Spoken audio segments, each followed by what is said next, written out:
Bate-papo das 6. Oferecimento Unique. Seja Unique. O Unique está pronto para você morar e as primeiras casas já estão sendo construídas. Você e sua família têm um loteamento com segurança 24 horas e liberdade para seus filhos brincarem às margens da Ju-Paraná.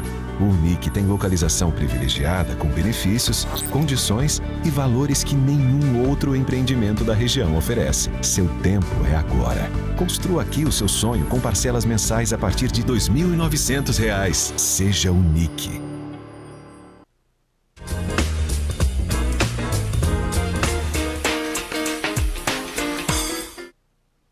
Boa tarde.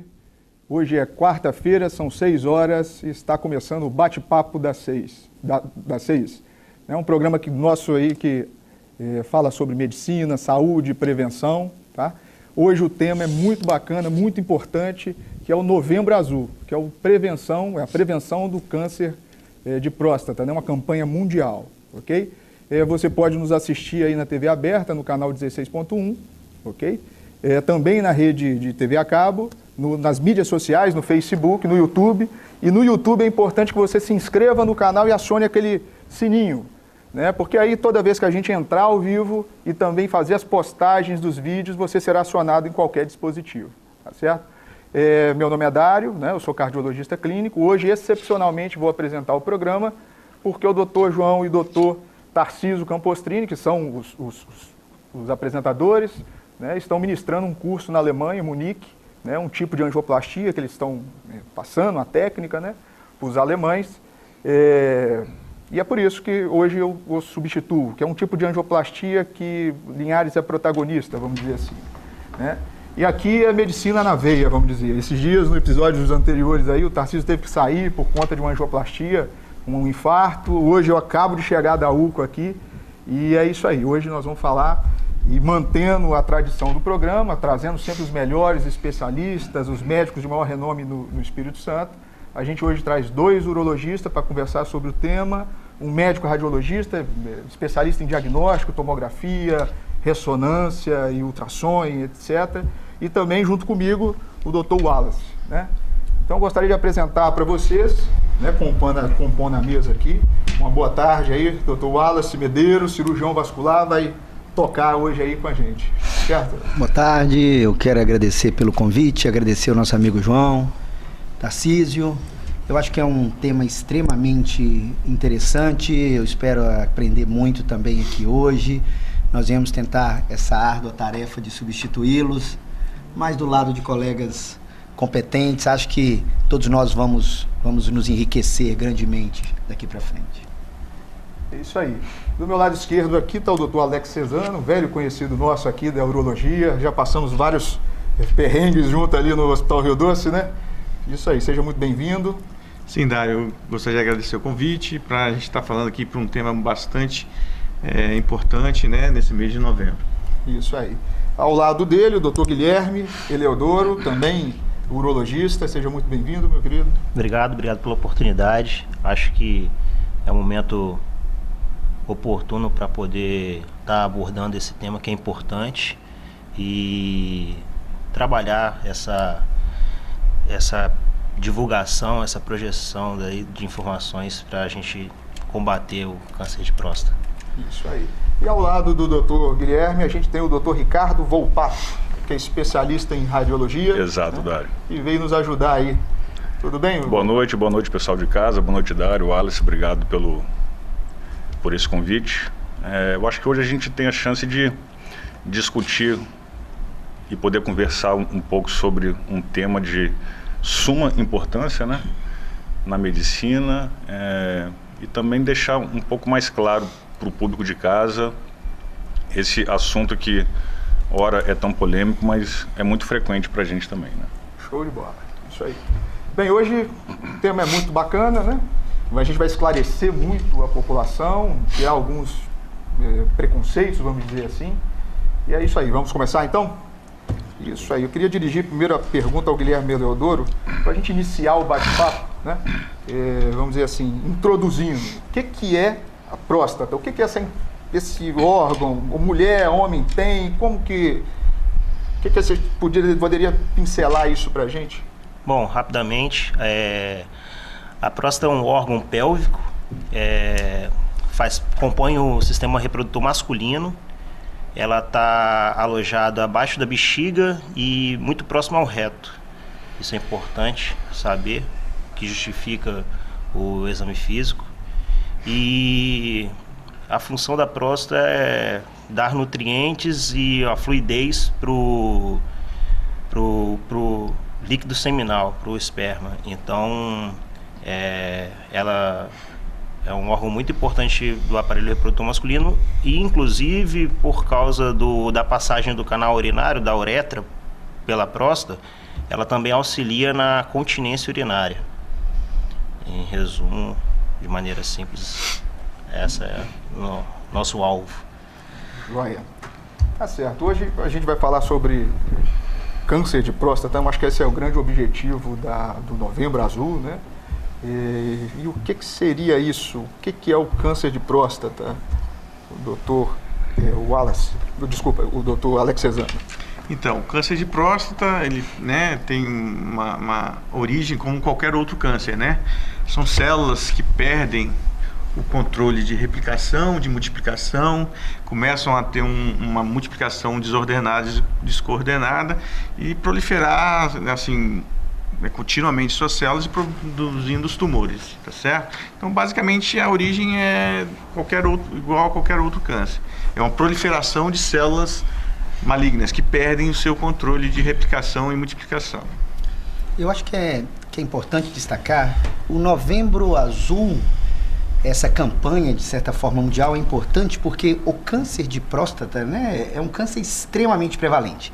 Quando nós falarmos em câncer, e eu acho que os nossos especialistas podem ressaltar isso muito bem, quando a gente fala em câncer, a gente fala uma célula que no organismo ela vai se reproduzir de alguma forma, mas quando nós temos um câncer, essa célula se desordena, ela cresce, e ela não deveria crescer tanto.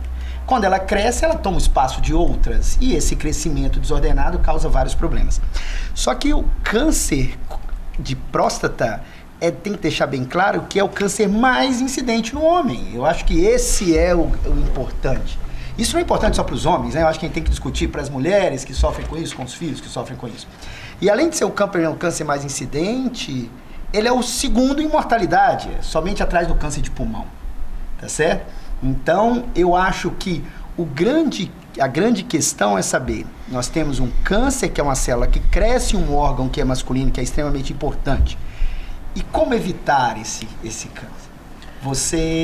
Nós temos algum mecanismo que a gente possa evitar, doutor? Nós temos quando a gente fala em evitar, nós vamos falar,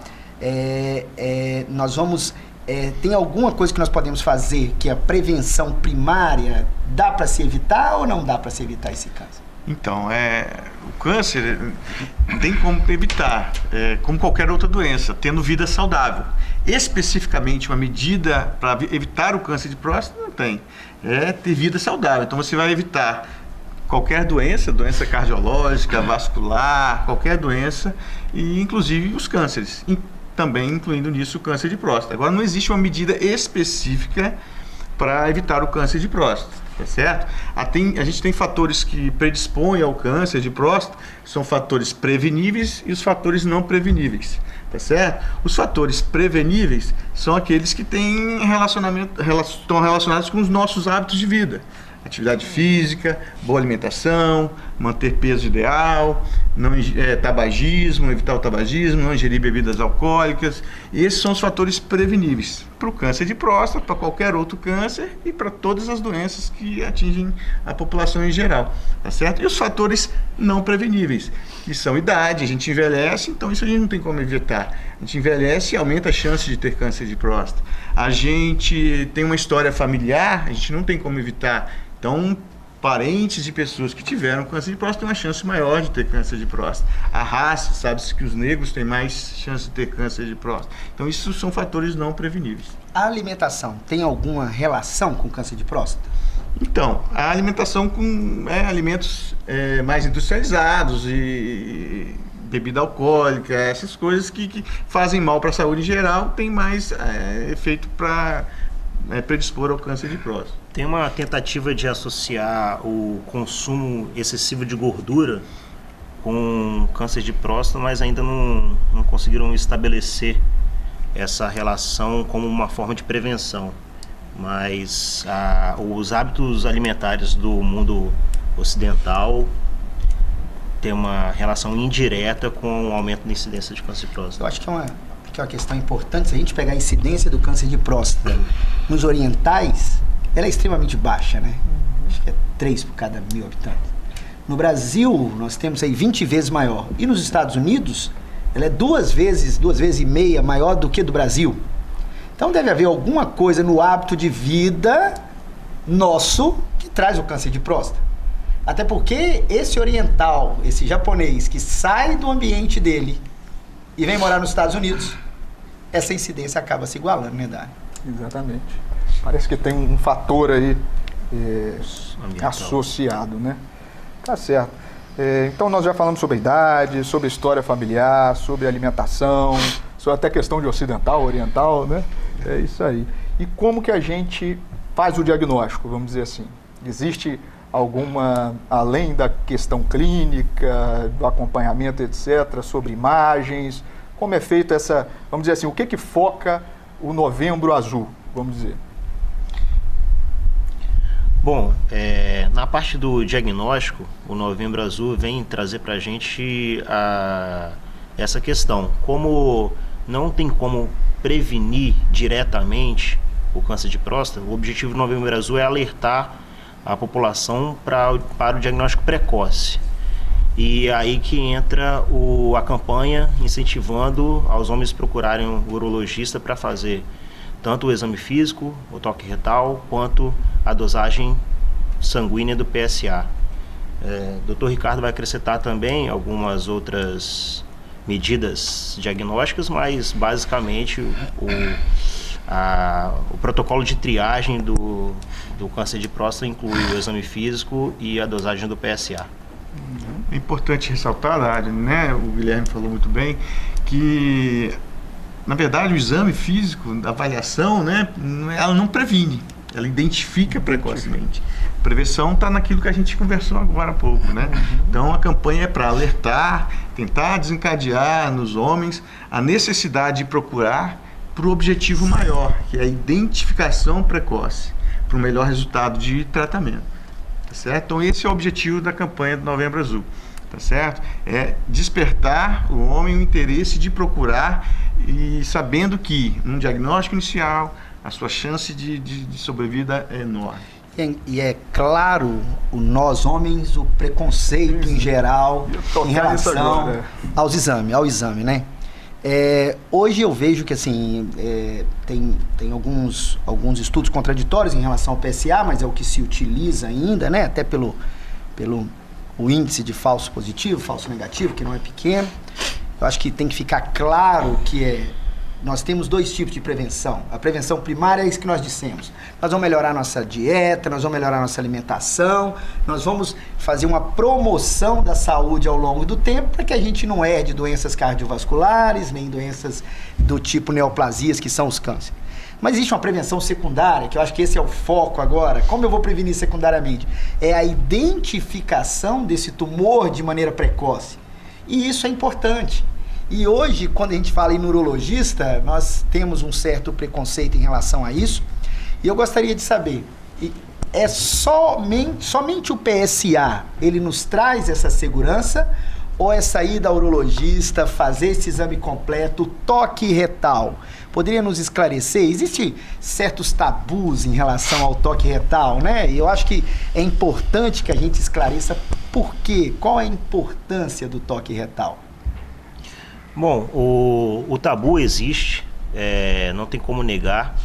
E é muito comum um paciente chegar ao consultório e tentar negociar com o médico. Doutor, mas precisa mesmo do exame físico? Não tem um outro exame, um exame de imagem, um exame laboratorial? Ele tenta negociar com o médico para tentar fugir do exame físico, mas só o exame físico, sem nenhum exame complementar, ajuda em diagnosticar em 40% as neoplasias, só ele. Com o acréscimo do PSA, essa possibilidade de diagnóstico vai para quase 90%. Então, como eu falei no começo, a próstata do lado, anteriormente ao reto, ela fica fácil de ser acessado pelo toque retal, onde o médico faz o exame, onde ele percebe a textura, a forma da glândula, se tem algum nódulo, se está endurecida, se tem múltiplos nódulos, se ela está rígida, fixa na pelve.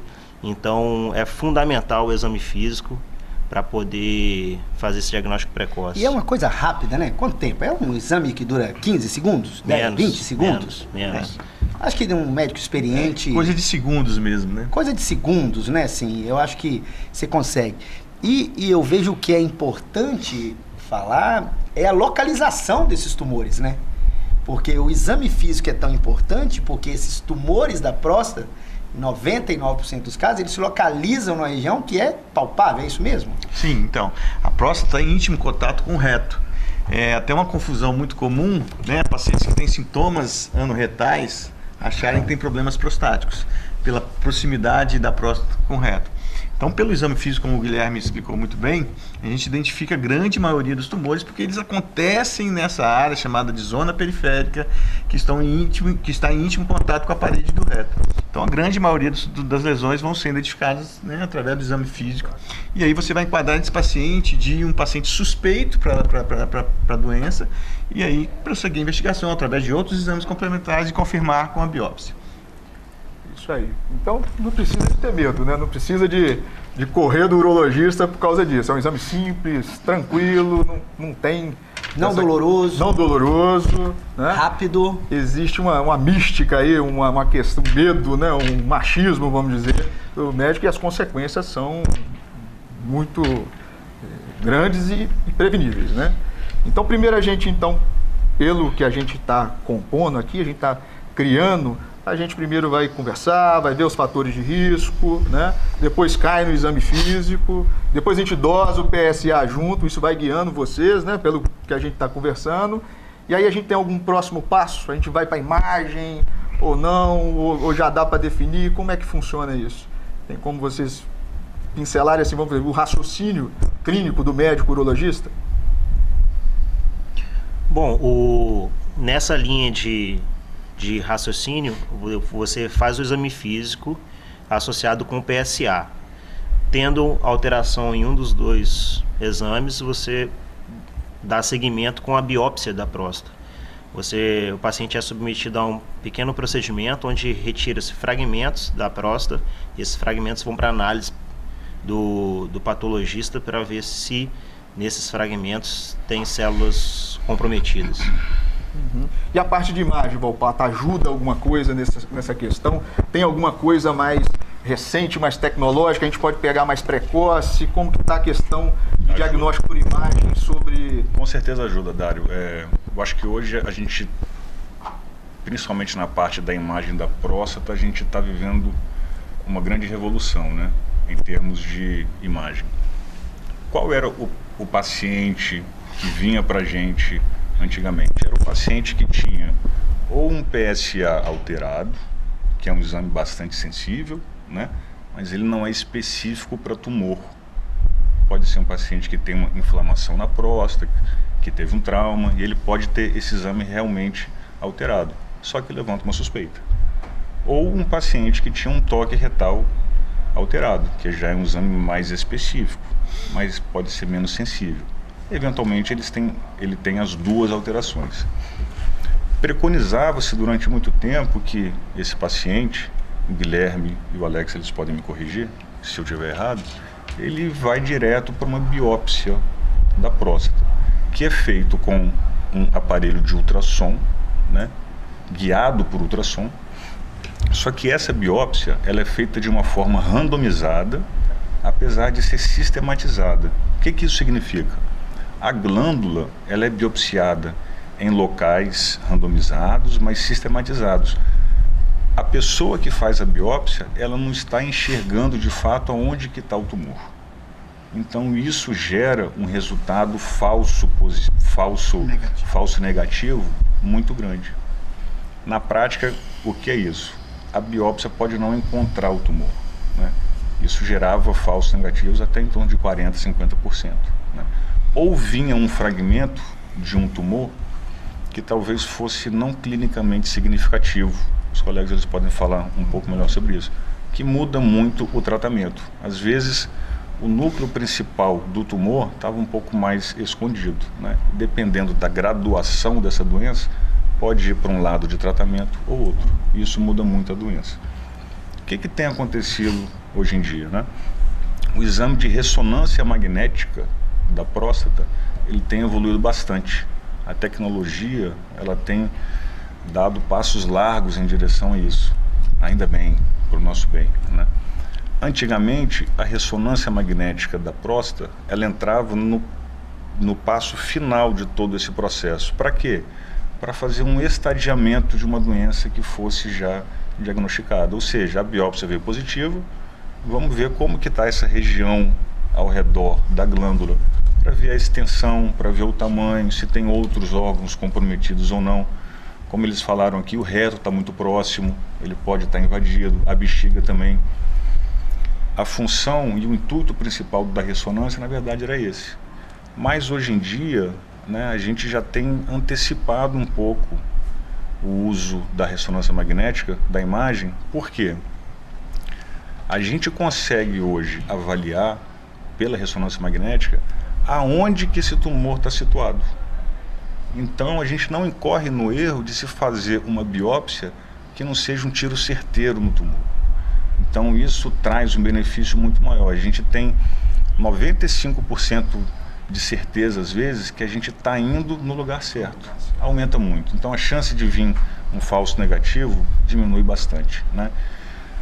Ainda não é preconizado na literatura e nos protocolos, mas futuramente a gente acredita que o passo antes da biópsia vai ser a ressonância magnética da próstata, para a gente ter a certeza de que a gente está fazendo a biópsia no lugar certo, ou então descartar esse paciente como um paciente que tem a chance de ter uma neoplasia que se diz clinicamente significativa. Pode ser um paciente que tem uma neoplasia de uma classificação baixa e pode conviver com esse tumor durante bastante tempo. Muito interessante, né? Como é que a tecnologia ela tem ajudado a gente bastante nisso e está hoje ao nosso alcance. Está aqui em Linhares, por exemplo, né? A gente está... O uso da ressonância magnética da próstata, ele tem sido facilitado, desmistificado, né? Antigamente, o aparelho era muito específico, né? A tecnologia para isso era muito pontual. Agora está na nossa mão, né? Então, os protocolos têm sido mais facilitados em direção a isso, né? Eles têm sido mais simplificados.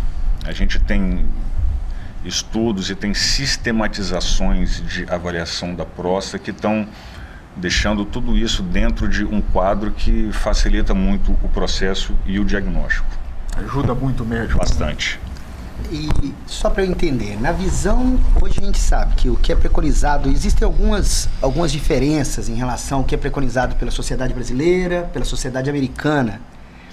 Existe algum protocolo, doutor Volpato, que já enquadra, doutor Alex, a ressonância como parte dessa linha propedêutica, essa linha de investigação do câncer? Nós já temos isso na algum protocolo, ou na sociedade americana ou na brasileira? Olha, se eu não me engano, eles podem me corrigir, mas na sociedade americana, eu acho que na europeia também, a ressonância ela já é obrigatoriamente incluída na biópsia que veio negativa, sem que se faça uma rebiópsia. Bom, vamos deixar esse assunto para o próximo bloco. Perfeito. Que é a hora do break, né? E aí vocês ficam aí com essa ansiedade aí de saber como é que funciona a ressonância e os protocolos. Rede Sim.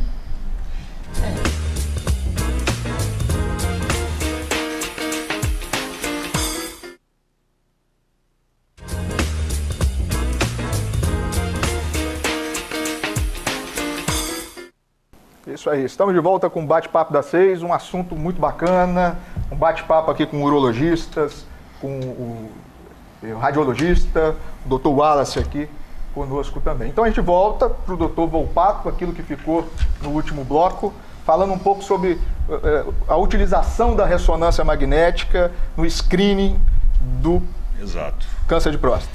Hoje em dia, ela se dá muito na prática, praticamente como um screening também, né? Antigamente, quando a gente falava em ressonância magnética da próstata,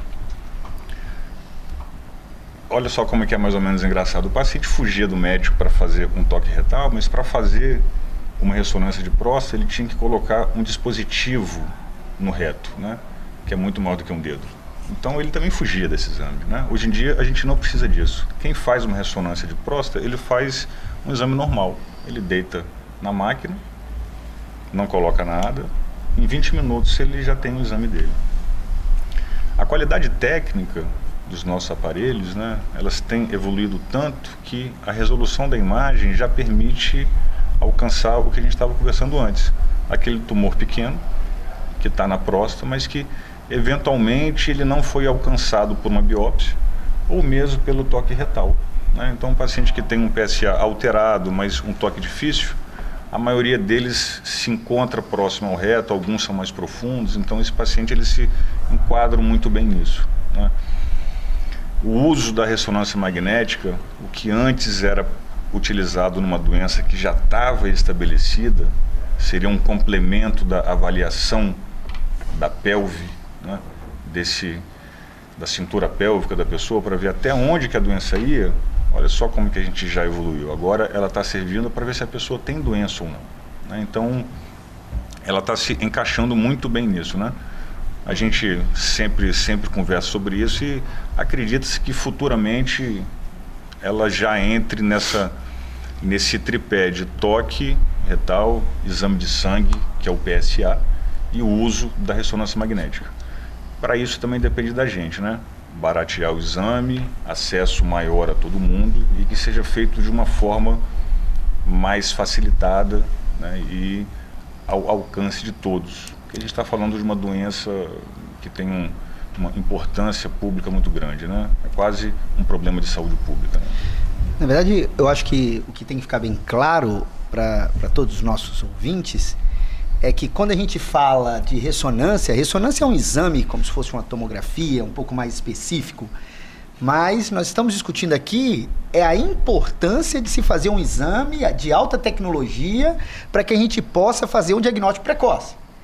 Como nós dissemos aqui, não existe um remédio que a gente vai tomar, né? Como depois eu quero até saber, por curiosidade, a finasterida diminui, existe alguma vitamina? Eu acho que as vitamina E, selênio, os outras vitaminas do tomate, eu acho que acabou caindo assim em desuso. Como não existe nada que a gente possa tomar, mas existe uma prevenção que a gente possa fazer, cuidando da nossa saúde, vamos comer melhor, vamos fazer exercício, a obesidade é importante também relacionada, mas nós estamos dizendo tudo aqui que a tecnologia nos traz para fazer um diagnóstico precoce. Nós estamos dizendo que o grande quê do câncer de próstata, pelo que eu estou entendendo, é detectar, é encontrar esse tumorzinho quando ele está pequeno ainda, quando as chances de cura são grandes. Então eu vou fazer uma pergunta para o Dr. Alex e o Dr. Guilherme. Quando começar? Quando procurar urologista pela primeira vez? Existem diferenças? Existe diferença se eu sou um descendente, as pessoas negras, elas têm maior chance, elas devem procurar precoce? Se eu tenho meu pai que teve um câncer de próstata, ou um irmão que teve um câncer de próstata, é melhor que eu faça isso de maneira mais precoce? O que é recomendado hoje pela sociedade brasileira em relação quando procurar urologista pela primeira vez? Então, a recomendação pela Sociedade Brasileira de Urologia, dessas coisas que você citou, a que tem importância para determinar a idade mais cedo ou mais tarde de procurar, é a história familiar. Nem a raça, né, não interfere nisso de procurar mais cedo ou mais tarde. A história familiar. E o que é preconizado pela Sociedade Brasileira de Urologia é que homens que têm história familiar começar aos 45 anos, tá certo? Essa história familiar é muito importante de um parente bem próximo, que é o irmão e o pai, e normalmente quando a doença acontece antes dos 65 anos, tá certo? E quem não tem história familiar, não se enquadra aí, pode começar aos 50 anos, tá certo? Isso é o que a Sociedade Brasileira de Urologia recomenda, tá certo? Nós temos que entender que um homem hoje, na idade jovem, eu me considero jovem, tá certo? Acho que todos nós nos consideramos jovens aqui, com 45 anos, numa vida ativa máxima aí, já é importante que a gente tire um pouco desse preconceito. Eu acho que eu atribuo muita responsabilidade das mulheres nisso também. Eu vejo que algumas das minhas tarefas aí, minha esposa me cobra que eu tenho que fazer. Eu acho que é importante isso na vida da família, né? Eu acho que essa conscientização. 45 anos, se eu tenho alguma história, já procurar um urologista. Depois disso, Guilherme, eu fui no urologista, eu preciso fazer esse acompanhamento anualmente? Bom, o acompanhamento anual é preciso. Dentro desse acompanhamento anual, o médico vai estar com o paciente, estabelecendo a necessidade do exame da próstata e do PSA. Um paciente saudável, que leva uma vida de forma saudável, já feito o exame físico, constatado que ele tem a próstata normal, os valores do PSA dele são normais, ele pode estar fazendo esse exame, repetindo a cada 2 anos, não precisa todo ano fazer o toque, mas o acompanhamento, estar próximo do seu médico para conversar, para ver como é que vai a saúde, para ver como é que vão os hábitos urinários, o acompanhamento deve ser anual, é o que a Sociedade Brasileira de Urologia preconiza, o acompanhamento anual. Quando você disse os hábitos urinários, quais são os sintomas? O câncer, o paciente, que tem o câncer de próstata, ele tem algum sintoma na sua fase inicial ou ele é assintomático na grande maioria das vezes? A gente precisa esperar sentir alguma coisa, ter algum sintoma? Existem sintomas relacionados à próstata? Bom, é por isso que a campanha estabelece essa busca ativa pela doença. O câncer de próstata, na fase inicial, ele é assintomático. A partir do momento que ele começa a sentir sintomas urinários, começa a sentir dores lombares, começa a ter talvez um sangramento na urina, essa doença da próstata já está muito avançada e a chance de cura é muito baixa. Por isso que pelo comportamento silencioso da doença, deve-se buscar esse diagnóstico precoce. Eventualmente a próstata ela tem outras doenças, algumas benignas, que repercutem no dia a dia do paciente. Então o acompanhamento com o urologista também serve para avaliar e discutir como é que vai a saúde do homem como um todo. Mas especificamente para o câncer de próstata, o início da doença ela é assintomática e a manifestação clínica dela é tardia, já com a doença avançada. Eu recebo muito, porque eu mexo com uma população um pouco mais idosa, eu recebo muito paciente que fala assim, minha próstata é inchada. Como é que é isso? E confunde um pouco também a sintomatologia, o que é essa próstata inchada que não é, vamos dizer assim, o câncer tem sintomas parecidos, né? Então, como o Guilherme falou muito bem, né, o câncer na sua fase inicial ele não é sintomático. Isso pelo próprio comportamento dele, porque ele é lento, né, e tem um comportamento bem lento. Então, os sintomas normalmente são relacionados ao crescimento da próstata e pela anatomia, né, do canal urinário passar por dentro da próstata, esses sintomas são normalmente sintomas de dificuldade para urinar, mas que na maioria das vezes não estão relacionados ao câncer de próstata, estão relacionados à doença benigna da próstata, que as pessoas confundem com bastante frequência. E é isso que você falou. O paciente costuma falar, minha próstata é inchada. Se a próstata é inchada, dele normalmente é que a próstata cresceu. Nós homens vamos envelhecer e nossas próstatas vão crescer. Todos, indiscutivelmente, assim, todos os homens vão ter algum grau de crescimento da próstata. Essa próstata vai trazer sintomas ou não, dependendo do tipo de crescimento. Tem próstatas que crescem mais externamente, tem próstatas que crescem mais internamente, então vão causar sintomas ou não, dependendo do tipo de crescimento. E isso não tem nada a ver, na maioria das vezes, com câncer de próstata. Quando chega a dar sintomas, são sangramentos no esperma, sangramentos na urina, aí um grau de dificuldade, né, para urinar, mas já associado aliado a uma doença benigna junto, tá certo? Então, se esperar ter sintoma para achar que está com câncer de próstata é um grande equívoco, um grande erro e está condenado a ter problemas sérios com a doença. É engraçado ressaltar que a próstata é o sítio do câncer, né? O tumor maligno mais comum no homem e também do tumor benigno mais comum do homem, né? Então, nós temos a hiperplasia prostática, ela é extremamente frequente e é uma coisa que é de difícil aceitação, é que a hiperplasia prostática, que é benigna, nós temos sintomas mais precoces. Até porque a localização da hiperplasia prostática tende a comprimir esse canal da uretra, que é o conduto por onde passa a urina, né? E isso traz sintomas mais precoces. E o câncer de próstata, por estar na localização mais periférica, ele, somente nos casos, eu acho mais avançado, é isso, que nós vamos ter esses sintomas, essa dificuldade em urinar, essa urgência em urinar, né? De saber que daqui a alguns minutos eu tenho que urinar, ou levantar à noite várias vezes, né? Para urinar, e o câncer de próstata só vai dar isso num estágio muito tardio, né? Então quer dizer que alterou o jato urinário, não quer dizer que é câncer. Tem que ir no urologista, né? Mas não é igual, né? Tem que investigar. É a grande confusão da população em geral achar, né, que essa doença benigna da próstata tem alguma relação com câncer de próstata. Isso é fato, o Guilherme vai complementar isso aí. Dois fatos importantes. Você tem doença benigna da próstata, isso não transforma-se em câncer, tá certo? E nem aumenta a chance de você ter câncer, tá certo? Então, você ter doença benigna da próstata, você não tem mais chance de ter câncer de próstata. E isso também não se transforma num câncer de próstata, numa neoplasia. Via de regra, a doença da próstata, o câncer, ela não aumenta consideravelmente como a doença benigna. E então o paciente que começa a apresentar sintomas urinários, ele tende a ter uma doença benigna. A doença maligna, para causar sintomas, só na fase avançada. E assim, uma oportunidade é estar ressaltando quando o paciente mais de idade que procura a gente no consultório e fala, aí você pergunta sobre os hábitos urinários, ele sempre fala, doutor, já não sou mais tão jovem, já não tem aquele jato urinário forte, é da idade.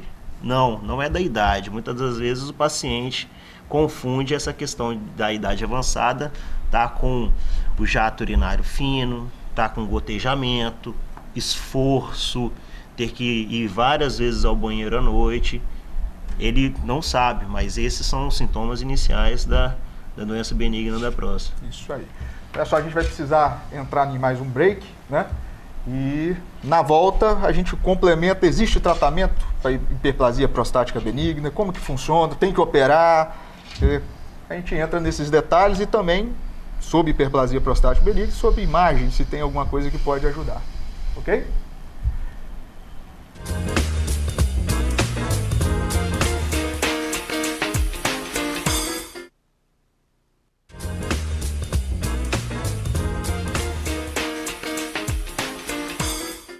Isso aí, estamos de volta sobre esse tema tão importante na prevenção do câncer de próstata. Chegamos agora ao terceiro e último bloco, tá? E vamos falar agora sobre, vamos dizer, fizemos a triagem, o diagnóstico, e agora? Como é que é o tratamento do câncer de próstata? Doutor? Então, muito bem, Dário, esse é um fato muito importante, porque é um dos grandes dogmas, né, das pessoas se restringirem a procurar o médico, o medo de ter a doença. Na verdade, não é nem de descobrir a doença, é de ter as consequências do tratamento, tá?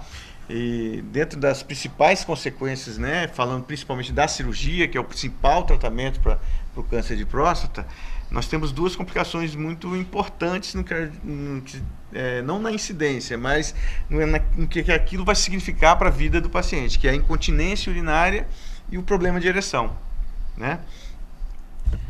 Bom, como o Dr. Alex falou, hoje o padrão ouro é a cirurgia e invariavelmente, inerente ao cirurgião, a técnica corre esse risco de ter essa consequência da incontinência e da impotência. E a campanha vem justamente para alertar que, estabelecido o diagnóstico precoce, você tem uma doença pequena, um tumor pequeno, você consegue fazer um tratamento adequado visando preservar essa continência e essa potência. Então, quanto mais cedo o diagnóstico, menor a doença, melhor o tratamento. Nos diagnósticos de doenças avançadas, você precisa fazer um tratamento mais agressivo, você tem uma preservação menor dos feixes nervosos e dos feixes vasculares, e aí você põe em risco a potência sexual e a continência do paciente. Então, quanto mais precoce a gente agir, ou seja, um diagnóstico mais precoce, menor a chance de ter, vamos dizer assim, complicações do ato cirúrgico, né? É importante, né, que o Guilherme também falou, por causa, você tendo um diagnóstico precoce, você tem menos consequências do tratamento. E estatisticamente, assim, falando, né, de um número não muito exato, mas um número bastante significativo, se você faz o diagnóstico no início, o objetivo maior, que é a cura daquela doença, independente do tratamento, chega-se a 90% de cura, entendeu? Num câncer inicial. Tá? É muito alta e é muito diferente dos outros cânceres. Então, o câncer de próstata tem características próprias dele que permite você ser curado totalmente, ter uma vida saudável, normal, vida sexual ativa, trabalho, tudo normalmente. Entendeu? É importante ressaltar, esse dado é extremamente importante. Apesar do câncer de próstata ter uma alta incidência, ter uma boa resposta ao tratamento quando identificado, no Brasil hoje, o câncer de próstata é responsável é a segunda causa de morte por câncer no homem. Só está atrás do câncer de pulmão, que é um câncer mais agressivo e tudo mais. Então, por que no Brasil nós temos o câncer de próstata como a segunda causa de mortalidade, que mais mata? Somente atrás do pulmão, já que é um câncer que responde bem. Nós estamos falando, como o Dr. Alex disse, em 90% de cura no estágio precoce. A resposta é simples, porque nós não procuramos os médicos, nós não fazemos a triagem, nós não identificamos esse tumor de maneira precoce. Então, é esse um grande recado que eu acho que nós temos que deixar, que nosso telespectador, nosso ouvinte, os nossos familiares tem que estar ciente. Precisamos procurar de maneira precoce. Esse diagnóstico precoce vem com a longevidade, com a cura, com a vida normal, tá certo? Com a taxa de cura muito grande, muito alta, e nós temos excelentes urologistas aqui para que possamos fazer essa triagem e diagnosticar isso de maneira precoce. Você falou muito bem, Wallace. Então, o foco mesmo principal está nisso aí, no diagnóstico precoce. A gente sabendo, né, que pelos dados do Instituto Nacional do Câncer, do INCA, 600 mil novos homens vão ter câncer, vão ser diagnosticados com câncer todo ano no Brasil. E vão acontecer 15 mil mortes, 15 mil pessoas vão morrer, homens. Basicamente porque o diagnóstico foi feito tardiamente. As mortes não estão relacionadas à agressividade do tumor, principalmente, e sim ao diagnóstico tardio. Que é feito com um exame de sangue, simples. Toque retal, que nós criamos essa áurea difícil de se fazer, que dura 10, 15 segundos, é indolor. Eu acho que não traz nenhum malefício, a não ser a falta do debate, né? A falta de discutir isso de maneira clara, né? Eu acho que a gente fica aqui lá, eu vou no urologista, mas ninguém conta pra ninguém. Eu acho que quando eu for daqui uns anos aí, eu vou falar, ó, tô indo no urologista, hein? Vamos lá, porque foi um exame bem tranquilo. Eu acho que nós profissionais da saúde, temos esse papel aí de difundir essas coisas boas aí, mesmo não sendo da nossa especialidade, que é um exame bem tranquilo. Eu acho que a resposta é muito simples, né? Para um problema tão grande. E por isso que é muito louvável essa campanha do Novembro Azul, para ressaltar isso. A resposta é simples. Precisamos fazer busca ativa, você precisa ir no médico, nós precisamos. Se você tem fator de risco, a história familiar positiva, como nós dissemos, tem acima de 45 anos, é fundamental que se vá, procure um profissional, procure um urologista, familiares que tenham consciência disso, até para incentivar esse ato também, essa prática, porque isso trará grandes benefícios, como nós estamos dizendo aqui, incontestáveis benefícios. É isso aí. Tá faltando você, né, população aí, nós que estamos em Linhares, né, procurar o seu urologista. No meu consultório, quando a gente fala assim, vai, é a hora de procurar o urologista. Aí já cria o medo, ele já não quer ir, já escapa. Não dá para ser ano que vem, e aí tá perdendo tempo. Olha o que a gente está discutindo aqui. Quanto mais precoce, chance de cura, né? Tecnologia envolvida. Hoje Linhares tem a Uniscan, tem a ressonância, tem tudo isso envolvido, não só, né? Então, a mensagem muito importante é isso. Você, homem, acaba com esse preconceito, vão procurar o médico urologista, profissionais excelentes, né? E o tratamento e essa campanha belíssima que a gente relembra vocês do quão importante, né? Eu tenho alguns casos de familiares que tiveram isso e se a gente atuasse um pouco mais precoce, a gente não passaria pelo que passou. Então, é uma mensagem muito importante, né? Sobre o tratamento, vamos voltar a essa linha. Tem mais alguma abordagem, alguma coisa recente, alguma tecnologia nova que a gente pode entrar? Ou não? É basicamente mesmo a cirurgia? Isso complementa com algum outro tipo de segmento? Existe remédio no tratamento? Ou não, é só cirurgia mesmo? Não, o tratamento, padrão ouro, o tratamento, quando o paciente tem a oportunidade, é a cirurgia. Alguns pacientes bem selecionados se beneficiam da radioterapia, técnicas diferentes de radioterapia, e aí, infelizmente, temos pacientes com a doença avançada que têm alternativas de tratamento, como hormonioterapia, o bloqueio hormonal. Hoje em dia está muito em evidência a vigilância ativa, na qual o paciente jovem que tem a doença, ele consegue acompanhar essa doença para ver se ela vai avançar e sim estabelecer a necessidade de uma intervenção. E nos casos mais avançados, onde você faz a conduta expectante, tratando apenas os sintomas. E radioterapia, assim, o que seria? É uma máquina que... Como que funciona isso? Às vezes pode surgir a dúvida na população. Então, a radioterapia, né, é uma opção de tratamento, tá, para casos selecionados. Evoluiu bastante, isso é importante dizer, como as técnicas de diagnóstico, as técnicas de tratamento cirúrgicas, né? A gente tem a robótica agora que, se Deus quiser, um dia vai chegar para a população toda, como a ressonância está chegando, né, Ricardo? A radioterapia melhorou bastante, tá certo?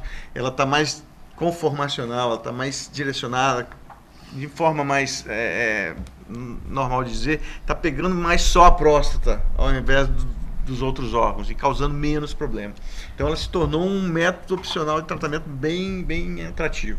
Só para fazer um adeno aí, uma propaganda, o Grupo do Linhares Medical Center tem a proposta aí, a partir do próximo ano, e na inauguração do hospital, já nasce com radioterapia, com aparelho de radioterapia o mais moderno que existe hoje aqui no Brasil e no mundo, né, que já está em fase final de negociação disso, e a robótica, que é um sonho aí, nós estamos discutindo isso também, a capacidade disso. Você sabe que qualquer investimento tem que ser visto com muito cuidado, mas a radioterapia já é extremamente certa, um aparelho mais moderno aí que temos aí no mundo atual aí, é um aparelho que está praticamente fechado. Então hoje nós temos Linhares como um grande centro de saúde oferecendo essa tecnologia que eu espero que esteja disponível aí para grande parte da população aí, para trazer esse benefício. O aparelho de radioterapia, você precisa de aparelhos modernos que tenham essa capacidade de concentrar isso para evitar efeitos colaterais causados pelo tratamento, né? Assim, as cistites, até as neoplasias de aparelho gastrointestinal e tudo mais. Mas só para deixar um lembrete aí, que Linhares daqui a uns dias estamos esperançosos que isso chegue aqui na região e que traga benefício para toda a população. A saúde de Linhares vem dando passos largos, exatamente. Então é isso, ó, a gente chega no final do nosso programa, né? Só relembrando que o pessoal de casa, que o programa ele reprisa amanhã, tá? Pela manhã e no domingo de tarde, tá ok? Então, considerações finais sobre esse programa belíssimo, falando sobre Novembro Azul, para a gente se prevenir. Eu acho que a mensagem ficou muito bacana. É isso aí. E aí, Alex? Então, eu gostaria de agradecer novamente o convite para estar falando sobre um tema tão importante e do lado de colegas com tanto respeito profissional, e agradecer então o convite para estar falando sobre esse assunto. Joia. Obrigado, Guilherme Eleodoro. Muito obrigado a todos pela oportunidade. Só ressaltar que essa campanha é de extrema importância. Câncer de próstata mata, é uma morte cruel, dolorosa, mas tem cura. Diagnosticado cedo, câncer de próstata tem cura. Então procure um urologista para estar cuidando da sua saúde. Obrigado a todos. Muito obrigado também pela presença do Dr. Ricardo Volpato, que abrilhantou nossa mesa aqui. Obrigado, Dário. Obrigado, Alisson, os colegas, Alex, a Guilherme. Um ponto final que eu gostaria de falar é que a gente está com uma tecnologia muito avançada, muitos estudos sendo feitos nessa área, ajudando bastante, né? O pessoal de casa, às vezes, pode estar se perguntando os termos que a gente usa, os nomes que a gente dá, ficar um pouco confuso, mas a função de vocês não é saber isso. Os urologistas sabem, então vocês têm que ir ao médico.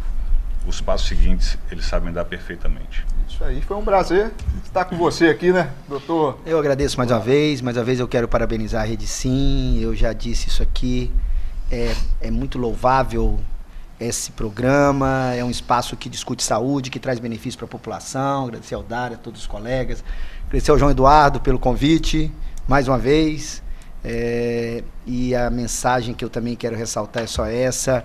Eu acho que é uma solução extremamente simples para um problema que se pode tornar, que torna-se muito grande aí se não cuidado. A solução cabe com preconceito, é uma coisa boba, e procure o seu médico. Se você tem acima de 45 anos, se tem algum fator de risco, se você tem acima de 50 anos, sem nenhum fator de risco, como foi dito aqui, vamos procurar os colegas e vamos evitar essa catástrofe que é a segunda causa de mortalidade do Brasil. Isso aí. Muito obrigado pela companhia, um abraço no coração da família.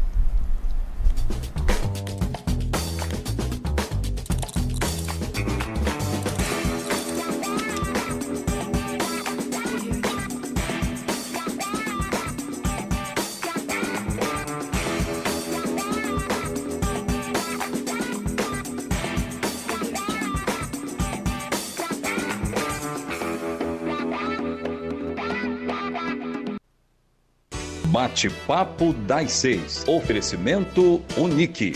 Seja Unique. O Unique está pronto para você morar e as primeiras casas já estão sendo construídas.